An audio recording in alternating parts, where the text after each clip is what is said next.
Sir आपके पास और सुनील जी आपके पास आऊँगा, लेकिन एक सवाल शशांक सर आपसे मैं लेना चाहूँगा इस पे कि जिस तरीके से यूएस ने चाइना के साथ या फिर चाइना ने यूएस के साथ, जो आप कह लें, हड़बड़ी में महज चंद दिनों में ये सारा ट्रेड डील कर लिया, ये ऐसा लगता है कि दोनों की अपनी अपनी मजबूरी रही थी, दोनों इस मजबूरी की वजह से ट्रेड डील किए हैं। ये कितना सस्टेनेबल आपको दिख रहा है, या फिर लॉन्ग टर्म में यूएस चाहेगा कि चाइना से नहीं इंडिया से दोस्ती रखो, चूंकि इंडिया से रखेंगे तो ज़्यादा फायदे में रहेंगे, ऐसा आपको लगता है? और भारत का देखिए ऐसा पता नहीं कुछ कह शशांक सर से सवाल है। हाँ, देखिए, यूएस और भारत के रिश्ते अच्छे बन सकते थे और चल भी रहे थे उसी दिशा में, लेकिन इसी बीच में चीन ने अपने जो हथकंडे दिखाए हैं, उन्होंने अमेरिका का सारा ग्रेन इंपोर्ट रोक दिया। तो जो उनका मेन बेस था, वोटर बेस था मिड वेस्ट में, वो सब का सब बहुत नाराज हो गया ट्रम्प साहब से। तो मेरे ख्याल से उनके लिए आवश्यक हो गया कि चीन को मनाएं किसी तरीके से। फिर दूसरा, अमेरिका की कंपनीज जो चीन में बना रही हैं, वो कहते हैं भाई आप तो अमेरिका में लाना चाहते हो। पहले फ्रेंड शोरिंग की बात चल रही थी कि चलो वियतनाम चले जाएंगे, भारत चले जाएंगे और मलेशिया और देशों में चले जाएंगे जो उनके आपके भी दोस्त हैं, और अमेरिका के आप कहते हो सारा अमेरिका लेकर आओ, तो ठीक है, ताइवान पहुंच गया। अब वो कहते हैं सऊदी अरेबिया $1 ट्रिलियन लेकर आएगा, सबको लेकर बुलाना चाहते हैं, तो वो उससे जो है चीन ने फंसा लिया उनको। भारत के साथ उल्टा हुआ। भारत ने चीन के हवाई जहाज़ों को, मिसाइल्स को, और अमेरिका के हवाई जहाज़ों को और उनके मिसाइल को, और जो भी सिस्टम इन लोगों ने अपना चीन ने बनाए थे रिवर्स इंजीनियरिंग करके, वो सबको ध्वस्त कर दिया।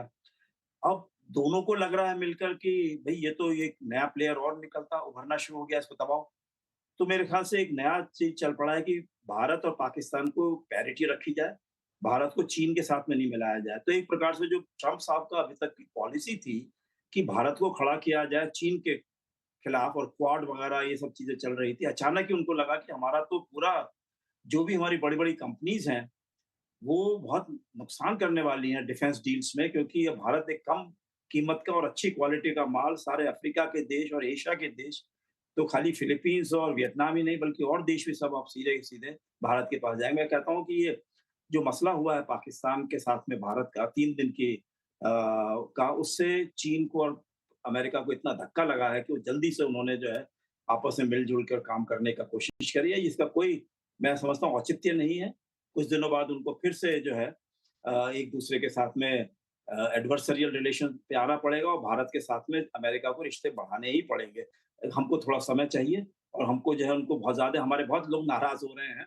मेरे ख्याल से वो नाराज़गी हमको थोड़ा सीमित रखनी चाहिए। बिल्कुल हमें सीमित रखनी चाहिए, लेकिन अभिजीत दास साहब, इन्होंने एक बड़ा पॉइंट उठाया कि दरअसल जिस तरीके से भारत पाकिस्तान के बीच में इस वॉर में भारत ने अपना दबदबा दिखाया और उसने सबको चौंका दिया, चीन को भी चौंका दिया और यूएस को भी चौंका दिया, और यही वजह थी कि यूएस और चीन ने फटाफट एक ट्रेड एग्रीमेंट कर लिया। लक्ष्मण जी, सबसे पहले थैंक यू अपने शो में मुझे बुलाने के लिए। मेरे ख्यालात थोड़े अलग हैं। यदि भारत और पाकिस्तान के बीच जो मसले हुए ये नहीं भी होते, फिर भी अमेरिका और चीन के साथ सहमति अवश्य हो जाती है। अमेरिका और चीन आपस में जो स्ट्रैटेजी इस्तेमाल कर रहे थे, ब्रिंकमैनशिप कर रहे थे, और इस ब्रिंकमैनशिप में सबसे पहले कौन ब्लिंक करेगा, ये देखने वाली बात थी। उन दोनों देशों ने समझ लिया कि इस ब्रिंकमैनशिप से दोनों को आपस में नुकसान हो रहा है, इसलिए जितना जल्दी वो लोग ब्रिंक से गेट ऑफ कर जाएं और ब्रिंक से गिरे नहीं, दोनों देशों के हित में है। इसीलिए उन दोनों ने मिलकर समझौता किया है। मेरे समझ में ये इंडिया पाकिस्तान डायनेमिक्स का इस पे बहुत कम बल्कि नहीं के बराबर असर हुआ है। जो समझौता किया है अभिजीत जी, वो समझौता कितना सस्टेनेबल दिख रहा है आपको? इस पे हम लोग को आगे देखना पड़ेगा। मैं शशांक साहब के बात से अवश्य सहमत हूं कि लॉन्ग टर्म में चीन और अमेरिका बहुत स्ट्रॉन्ग कॉम्पिटिटर्स हैं, एडवर्सरीज हैं, लेकिन अभी शॉर्ट टर्म में ये जो समझौता हुआ है ये चलेगा। इसमें कुछ फेर बदल जरूर होंगे, कहीं पे ड्यूटी बढ़ाई जाएगी, कुछ और बैरियर्स लगाए जाएंगे इन दोनों देशों के बीच में आपस में, लेकिन जो कुछ कोर इश्यूज हैं, कोर प्रोडक्ट्स हैं ट्रेड के, मुझे लगता है वो चलते रहेंगे। नहीं तो दोनों देशों के लिए, ट्रंप साहब के लिए अमेरिका में, जैसे शशांक जी ने कहा कि उनके ग्रेन प्रोड्यूसर्स को, ग्रेन फार्मर्स को नुकसान हो रहा था, बिल्कुल सही बात है। इससे डोनाल्ड ट्रंप की रेपुटेशन पे आंच आती। चीन में क्या प्रभाव होता उसका तो हमें आकलन करना थोड़ा मुश्किल है, वहां पे सिस्टम्स ट्रांसपेरेंट नहीं है। लेकिन मेरी समझ में अगले करीब 90 दिनों तक तो ये समझौता जरूर चलेगा, उसके बाद थोड़ा बहुत फेरबदल जरूर होगा। और इंडिया को इस डायनेमिक्स पर अपनी गहरी पैनी नजर रखनी होगी, क्योंकि जब ट्रंप ने रेसिप्रोकल टैरिफ्स लगाए थे, तब कुछ लोगों की उम्मीद थी, खासकर अपनी इंडस्ट्री की भी उम्मीद थी, कि चीन पे बहुत हाई टैरिफ्स लग गया है, वियतनाम पे हाई टैरिफ है, बांग्लादेश पर हाई टैरिफ है, तो हमें एक कंपैरेटिव एडवांटेज मिलेगा। वो वास्तव में अनस्टेबल डायनेमिक्स है।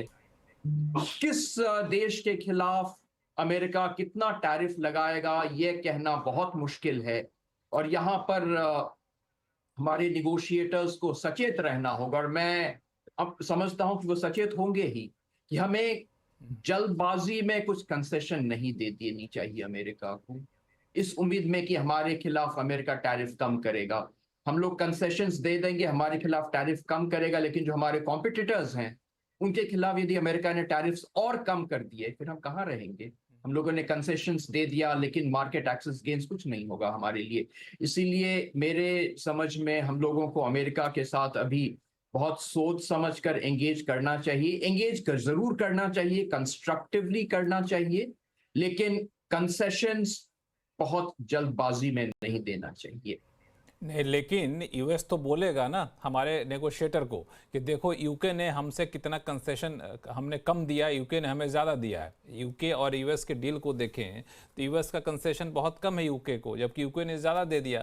तो उस बिना पर चाहेगा कि इंडिया को कि उसके भी आर्म ट्विस्टिंग की जाए। हाँ, लेकिन इसमें तो उसके बाद देश में क्या सहमति होती है पॉलिटिकल लेवल पे, ब्यूरोक्रेटिक लेवल पे, उस पर निर्भर करेगा कि हम लोग क्या कंसेशन देंगे। सुनील सुब्रमण्यम साहब, जो चर्चा अब तक निकल कर आ रही है, मुझे लगता है कि घरेलू इंडस्ट्री को बहुत ज़्यादा सतर्क रहने की ज़रूरत है। हाँ, जरूर रहने की जरूरत है, मगर मेरी विचार इन सब लोगों से अलग है। ओके, अच्छा। तो मेरा मानना यह है कि ये कुछ भी सरप्राइज नहीं है जो हो रहा था। क्योंकि मैं देख रहा हूं कि मैं जब ट्रम्प ने पहले अनाउंस किया था तो पहली चीज मैंने उनका बुक पढ़ा, the art of the deal करके। उन्हें 1987 में को ऑथर किया था एक बुक, जहां पे उनकी सोच को स्पष्ट तरीके से उन्होंने बताया था कि मैं डील मेकर हूं, मगर डील मैं क्लोज करूंगा, मैं कभी नो डील से नहीं निकलूंगा, नंबर वन।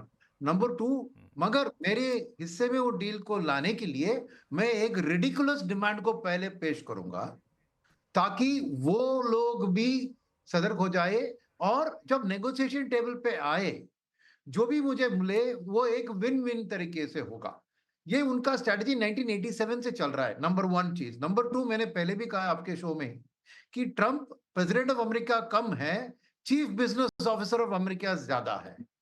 यानी उनके रोल में वो डील क्लोज करने के लिए, तो जो भी उन्होंने टैरिफ के बारे में जो भी किया था, दुनिया डर गई, हर लोग समझे कि ये रियलिटी हो जाएगा, और उसके बेसिस में वर्ल्ड की स्लो डाउन, यूएस में रिसेशन, और ये सब फलाना फलाना टूट जाएगा। सब अंडर एस्टिमेट कर रहे हैं मिस्टर ट्रंप को। मिस्टर ट्रंप पहले से ही उनकी सोच यही है कि $3 ट्रिलियन उनकी अमेरिका की इंपोर्ट्स है। अगर आप समझिए कि ये सब के बाद उन्होंने ऑन एन एवरेज 20% टैरिफ लगा दिया, coming down from what ever he had proposed, तो समझिए उनको $600 बिलियन का अमेरिकन गवर्नमेंट को रेवेन्यू उतना तक पर एनम मिलेगा। यानी उनकी फिस्कल डेफिसिट के लिए बहुत बड़ा काम आएगा ये। तो सोच उनकी पहले से ठीक है, कौन से कंट्री के साथ पहले डील, कौन से कंट्री के साथ बाद में डील, ये सब टाइमिंग का वक्त है। मगर उन्होंने कुछ दबाव के कारण चीन के साथ नहीं किया, उन्होंने चीन के ऊपर सबसे ज्यादा लगाया ताकि चीन भी नेगोशिएटिंग टेबल पे आए और कुछ ना कुछ डील, और कहीं पे भी वो डील सेटल होती है वो ऐसी नहीं होगी कि जीरो टैरिफ में होगी, कुछ ना कुछ टैरिफ तो लगेगा और कुछ ना कुछ फायदा तो आएगा। तो ये सब मेरे लिए एक क्लियर कट उनके प्लान के मुताबिक है। क्या एक्चुअल परसेंटेज है वो तो नेगोशिएटिंग टेबल पर डिसाइड होगा, मगर मेरे ख्याल में क्रिसमस के अंदर सभी वर्ल्ड के सभी देश के साथ वो अपना कंप्लीट टैरिफ रिलेटेड डील को खत्म करेगी ताकि क्रिसमस में अमेरिकन कंज्यूमर्स को कोई नष्ट या कष्ट ना पहुंचाए। नंबर 1 ये बात है। अब यहाँ पे इंडिया की बात उठी। देखिए इंडिया की बात क्या है ना, दो चीज है यहाँ पर। एक है कि इंडिया के पास क्या स्ट्रेंथ है, पॉपुलेशन की स्ट्रेंथ। क्या दूसरी स्ट्रेंथ है, लो मैन्युफैक्चरिंग कॉस्ट की स्ट्रेंथ। हमारे पास यही दो दाव है, इसी को हम डाल सकते हैं। हमारे पास हाई स्किल्ड लेबर नहीं है, हमारी टेक्नोलॉजी और ये डिफेंस में हमने फोकस किया, कुछ किया, मगर बाकी के जनरल मैन्युफैक्चरिंग में हमारे पास कोई ऐसी चीज नहीं है कि हम चीना +1 में चीन के जो हाई क्वालिटी प्रोडक्ट्स है उससे उसकी मैन्युफैक्चरिंग यहाँ शिफ्ट करें। अभी भी एप्पल आईफोन की इतनी चर्चा बात हो रही है, क्या कर रहे हैं हम, फाइनल असेंबली कर रहे हैं आईफोन का, कोर मैन्युफैक्चरिंग नहीं कर रहे हैं इधर। फाइनल देखिए वो जो कोर प्रोडक्ट होता है उसका फिनिशिंग, स्क्रू लगाना, ऐसे लो स्किल लेबर ही हम कर रहे हैं। तो इसीलिए मेरा मानना है कि अमेरिका के साथ पहले ही अमेरिका को पता था, क्योंकि हमारे तरफ भी मिस्टर नरेंद्र मोदी भी चीफ बिजनेस ऑफिसर है, गुजराती है, और वो भी डील करना ही चाहता है। ऐसे ही नहीं कि अभी इंडिया पाकिस्तान में ट्रंप ने आके वो कह दिया कि मैंने डील किया उसके कारण नाराज होके, नहीं, अगले हफ्ते ही पीयूष गोयल जी जा रहे हैं उधर डील के लिए। तो बिजनेस अलग, ये इमोशन सब अलग। तो वहां पे क्या है कि हमारे पास एक सबसे बड़ा अस्त्र क्या है, एक कि लो कॉस्ट चीजें जो भी है, लेबर ओरिएंटेड मैन्युफैक्चरिंग, वो हमारी ओर हम छीनने की कोशिश करेंगे और अमेरिका भी सहमत रहेगी। क्यों? क्योंकि अमेरिका का मैन्युफैक्चरिंग कॉस्ट है $30 पर आवर, चीन का है $4.25 पर आवर, हमारा है $1.5 पर आवर। तो जो लो कॉस्ट मैन्युफैक्चरिंग में जो एडवांटेज है वो फायदा उठाने की कोशिश ट्रंप भी करेंगे और हम भी करेंगे। तो इसमें सहमति होगी कि जितनी लो वैल्यू प्रोडक्ट का, लो स्किल टेक्सटाइल, लेदर, ऐसी सर्विसेज का हमें एक एडवांटेज जरूर वो दिलवाने की कोशिश। सेकंड बात है ट्रेड डेफिसिट की, हर देश के साथ हमारी $50 बिलियन की डेफिसिट है। मगर ये सोचिए कि पहले ही दिन, यानी जब मोदी जी गए थे अमेरिका में, तभी उन्होंने दोनों ने ज्वाइंट स्टेटमेंट दिया था कि $190 बिलियन की करीब जो आज की ट्रेड है टोटल, उसको $500 बिलियन में हम कन्वर्ट करेंगे। तो वो स्ट्रेटेजिक आउटपोस्ट पहले ही लगा दिया कि 2030 के अंदर लगा दिया वो था कि हमारा टारगेट क्या है। अरे वो मुमकिन कैसे होगा कि दोनों तरफा, यानी इंडिया को कुछ ना कुछ चीज अमेरिका से खरीदना होगा। तो वहां पे सबसे अव्वल नंबर पे आती है तेल, क्योंकि हमें तो तेल तो इंपोर्ट करना ही है, एक देश से मैं करें या उस 20 स्पेसिफिक पे सुनील जी, मैं उस स्पेसिफिक में